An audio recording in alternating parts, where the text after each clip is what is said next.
wonderful person. She taught me how to play the game Monopoly.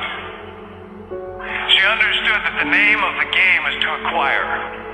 She would accumulate everything she could, and eventually she became the master of the board. And eventually, every time, she would take my last dollar, and I would quit in utter defeat.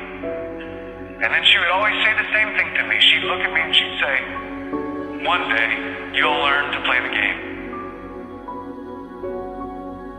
One summer, I played Monopoly with a neighbor almost every day, all day long. We'd play Monopoly for hours. And that summer, I learned to play the game. I came to understand the only way to win is to make a total commitment to acquisition. I came to understand that money and possessions, that's the way that you keep score. And by the end of that summer, I was more ruthless than my grandmother. I was ready to bend the rules if I had to win that game. And I sat down with her to play that fall. I took everything she had. I destroyed her financially and psychologically. I watched her give her last dollar and quit in utter defeat. And then she had one more thing to teach me.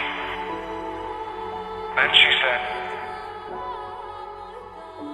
"Now it all goes back in the box."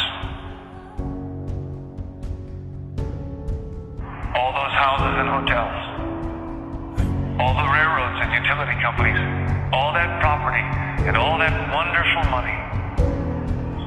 Now it all goes back in the box. I didn't want it to go back in the box. No, she said, none of it was really yours. You got all heated up about it for a while. But it was around a long time before you sat down at the board. And it will be here after you're gone. Players come, players go. But it all goes back in the box. Houses and cars, titles and clothes, filled barns, bulging portfolios, even your body. Because the fact is that everything I clutch and consume and hoard is going to go back in the box, and I'm going to lose it all. There's not much of an ROI on that.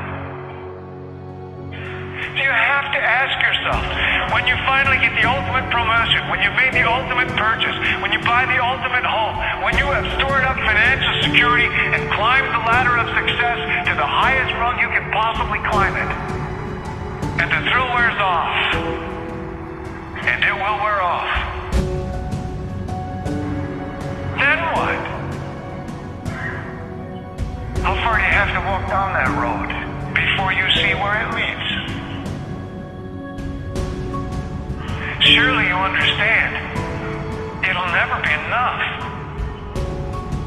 So you have to ask yourself the question, what matters?